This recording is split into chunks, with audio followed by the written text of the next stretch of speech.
ইদানিংকালে সিংরিক্স বলে একটা ভ্যাকসিনের নাম আপনারা হয়তো সবাই শুনে থাকবেন। এই ভ্যাকসিনটা অনেকদিন আগেই এসছে, কিন্তু ইদানিংকালে এর প্রয়োগটা একটু বেশি পরিমাণে হচ্ছে এবং কিছুটা সচেতনতা বেড়েছে। এই ভ্যাকসিনটা যে রোগটাকে প্রিভেন্ট করে সেই রোগটার নাম হচ্ছে হারপিস জস্টার।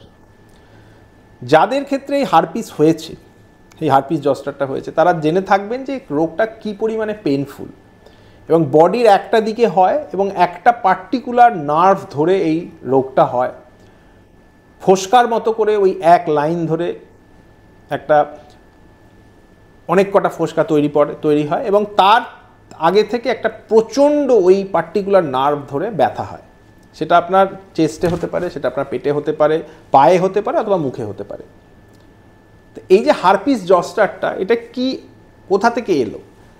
বলা হয় যে আপনার ছোটোবেলায় যে চিকেন পক্স হয়েছে, সেই চিকেন পক্সের জীবাণুটা কোনো একটা নার্ভের একটা কোষের মধ্যে লুকিয়ে থাকে এবং সেটা কোনো একটা সময় সেটা আবার বেরিয়ে এসেই পার্টিকুলার হারপিস জস্টারটা করে।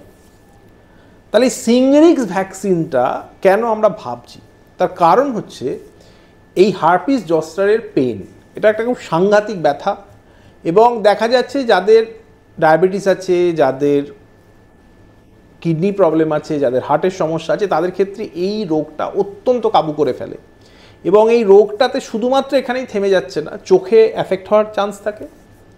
দ্বিতীয়ত হচ্ছে পোস্ট হারপেটিক নিউরালজিয়া বলে একটা রোগ আছে, যে এই ব্যথাটা পার্টিকুলারলি কিছু মাস, কিছু বছর অবধি ক্যারি করতে পারে এবং লোককে প্রচুর পরিমাণে ওষুধ খেতে হয়, সেই নিউরো ট্যাবলেট খেতে হয় যেখানে ব্যথাটাকে কমানো যাবে। সো এই যে সাফারিংটা, এটা দেখা গেছে খুব সাংঘাতিক একটা মরবিডিটি তৈরি করছে, পার্টিকুলারলি বয়স্ক মানুষদের ক্ষেত্রে।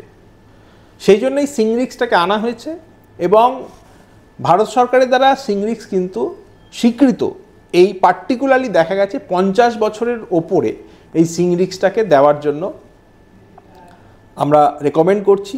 এবং যাদের ক্ষেত্রে, বারবার করে বলছি, ডায়াবেটিস আছে, যাদের ক্ষেত্রে কিডনি সমস্যা আছে, যাদের হার্টের সমস্যা আছে, তাদের ক্ষেত্রে কিন্তু সিংরিক্সের দেওয়াটা খুবই জরুরি, যাতে তাদের এই হারপিস জস্টারটা না হয়। আর একটা প্রশ্ন, যে কারোর যদি চিকেন পক্স না হয়ে গিয়ে থাকে তাদের কি ভ্যাকসিন লাগবে? উত্তরটা হলো হ্যাঁ, লাগবে। তাদের ক্ষেত্রেও এটা কিন্তু একটা প্রিভেন্টিভ রোল আছে। তো ডাক্তারবাবুকে দেখাতে গেলে তাদেরকে জিজ্ঞাসা করবেন এবং সেই অনুযায়ী সিংরিক্সটা নেওয়ার ব্যবস্থা করুন। এই পেনফুল একটা ডেবিলিটেটিং ইলনেস থেকে কিন্তু অনেকটা রক্ষা পাবেন।